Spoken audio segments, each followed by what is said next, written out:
Ay, oo nga pala, baka ito talaga yung gusto mong pangnegosyo, yung maliit ang puhunan at malaki yung kikitain mo. Ayan po sa ating screen. Ayan po ang lahat ng total ng ating puhunan, ating iyong kikitain kada araw, at iyong maaaring pang kikitain po sa isang buwan. At sa 1 kilo lang po yan ha. Paano pa kaya kung makagawa ka dito ng 2-3 kilo or mahigit pa, malaki yung kikitain mo at talaga namang dudoble ang inyong kikitain dito. Yung total na puhunan na nilagay ko sa ating screen ay mataas na po ito na pagka-compute ko. Kaya kung ito talaga yung bit mo, samahan mo ako at tapusin mong panoorin itong video. Sa ating simpleng recipe ngayon ay gagamit lang po tayo dito ng marshmallow at saka yung ating breadcrumbs, kaya huwag na nating patagalin. Simulan na po natin. So dito na-prepare ko na po yung ating mga ingredients. Hindi po tayo dito maglagay ng large shortening. Mga langga, kailangan po talaga natin itong margarine. Hindi talaga pwede itong mawala ha, para iwas kunat po yung ating dough. Kasi may nagtatanong sa akin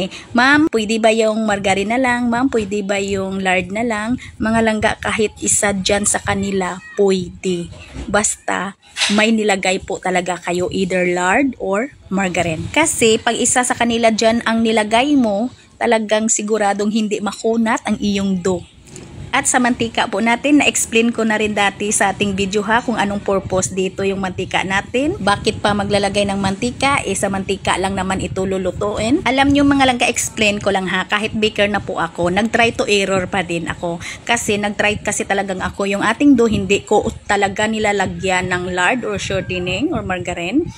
Sinadya ko talaga, hindi talaga maganda yung kalalabasan niya. Makunat na talagang hindi po makakain yung ating tinapay. At yung ating namang itlog at saka yung ating oil, talagang importante talaga malangga. Nag-try to error na din ako dyan. Hindi po ako naglagay ng oil, hindi po ako naglagay ng itlog at pinirito ko po yung ating dough. Ang kakalabasan niya mga langga, yung ating dough, yung naging masipsip siya ng mantika, nagmamantika siya. At ang pangit ng kanyang alsa pag walang itlog.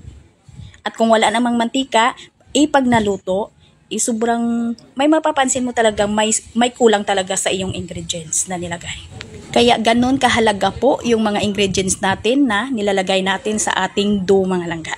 Hindi pwedeng mag-substitute kung kailangan. Sa ating harina naman dito, kung gagamit kayo ng all-purpose flour lahat, ay kailangan yung tubig ninyo ay 1 cup lang at kalahati. Kasi yung ating all-purpose na harina ay kaunti lang yung tubig na kailangan yan. At may nagtatanong din kung pwede ba dito yung 3rd class flour. Mga langga, hindi po pwede yung 3rd class. Kung gagamit ka dito ng 3rd class, sa 1 kilo po natin ay maglagay ka lang ng 300 grams.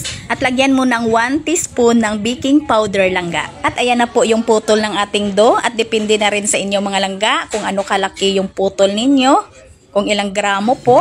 At nakagawa po tayo o nakaputol po tayo dito ng 60 na piraso sa 1 kilo po natin na harina. At pagkatapos nating putulin, ito po yung ating gagamitin mga langga. 35 pesos lang po ito, yung ating bili ng ating marshmallow at hindi po natin ito mauubos. At kailangan po maisara natin itong mabuti yung ating dough para hindi po lalabas yung ating marshmallow pag naluto. At hindi din masayang. 1 piraso lang na marshmallow yung ipalaman natin dito at kayo depende na sa inyo kung idalawan nyo at magdagdag na din kayo ng inyong presyo. Ang kagandahan dito mga langga, yung ating marshmallow is magme-melted po ito sa loob.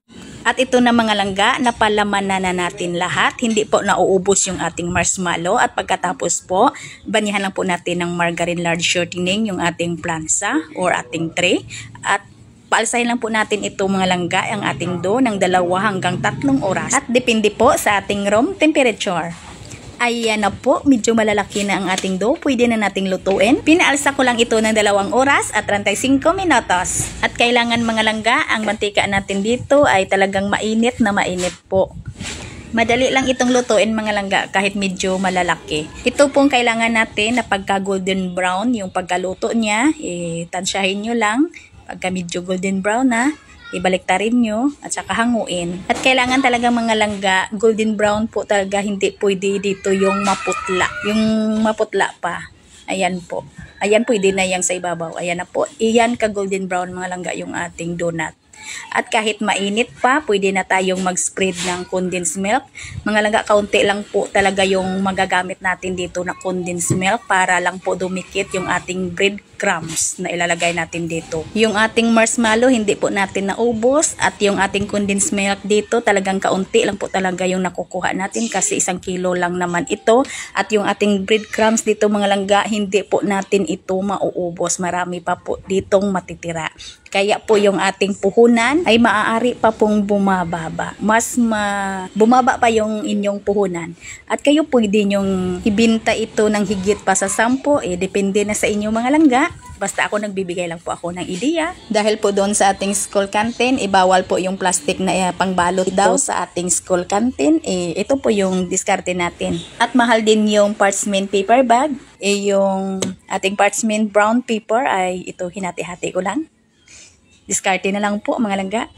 Ang kagandahan po dito yung ating marshmallow is nagbe-melted po talaga sa loob mga langga. At ang ganda po ng texture ng ating dough at sakang lambot po. Ayan po.